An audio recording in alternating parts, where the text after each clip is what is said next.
Ok? Vamos falar um pouquinho agora sobre agentes formadores de relevo.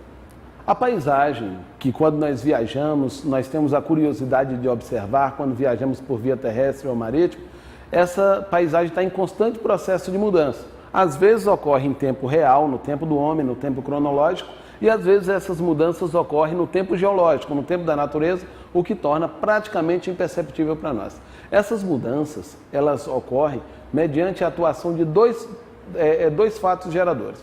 Os agentes formadores de relevo internos e os agentes formadores de relevos externos, ou agentes endógenos e agentes exógenos, respectivamente. Os agentes endógenos são tectonismo, vulcanismo e abalo sísmico.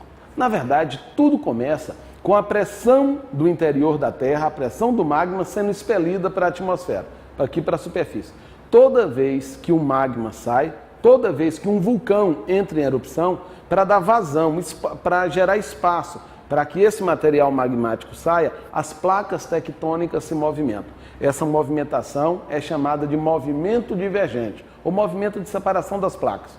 O continente é sustentado pelas placas tectônicas. Se as placas se movimentam, consequentemente, movimenta-se também os continentes que essas placas estão sustentando. É o que os cientistas chamam de deriva continental, ou a dança dos continentes. No início, todos os continentes estavam juntos em um só megacontinente, que era a Pangeia, que com o passar dos anos e a atividade vulcânica foi se subdividindo, virando Gondwana e Laurásia, depois deu origem aos 5 continentes como nós conhecemos hoje. Esse é o vulcanismo, o tectonismo, que é a movimentação dos continentes. Esse movimento de separação faz com que nas outras extremidades os continentes se aproximem uns dos outros. Impreterivelmente chegará momentos, como já tem chegado, em que uma placa vai se tocar numa outra. O movimento divergente gera, em contrapartida, o movimento convergente, em que uma placa se tocará na outra. Quando uma placa se toca na outra, gera o abalo sísmico. Esse sim é uma manifestação em tempo real, nós não percebemos o tectonismo, mas a consequência dele, que é o choque de placa, gera o abalo sísmico, que vai se manifestar aqui na superfície em forma de terremoto, de maremoto, de tsunami, e todo mundo percebe. Os agentes formadores de relevo externos faz referência aos diversos tipos de intemperismo, a evolução da rocha. No início, a Terra era uma bola incandescente, composta sobretudo de silício, magnésio, níquel e ferro. Com o resfriamento da porção exterior da Terra, veio a solidificação, criou-se a crosta terrestre, e essa crosta terrestre ela é composta de áreas mais elevadas e áreas rebaixadas. Toda rocha está sujeita ao processo de intemperismo. A rocha que ainda não sofreu intemperismo, ela era uma rocha, uma lava vulcânica que solidificou-se, ela é dura, inteiriça, cristalizada.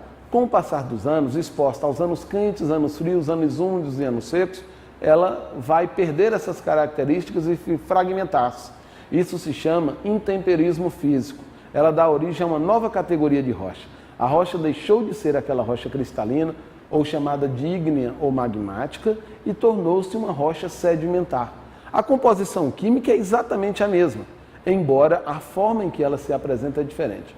Se essa rocha vier a sofrer inserção de um outro elemento, ou pela ação eólica, ou pela ação marinha, ou por ação glacial, de modo que mude a sua composição química, tá? Ou colocando um outro elemento, ou retirando um outro elemento, essa rocha passou pelo intemperismo químico. Mudou-se a composição química, embora ela continue com as mesmas características de rocha sedimentar. Com o acrescentar da temperatura positiva, com o associado à matéria orgânica e principalmente da água, essa rocha pode metaformizar-se, passar por um intemperismo biológico que vai gerar uma rocha nova. Essa nova rocha, diferente daqueles elementos que o formou, dando origem a um novo estado, pode inclusive voltar a ser cristalino, nós caracterizamos isso como rocha metamórfica. É a rocha que já passou por todas as etapas. Mas o que interessa é que a natureza está em constante processo de mutação. Apesar de ser rocha, apesar de ser uma pedra, ela está viva. Não no tempo do homem, mas no tempo geológico.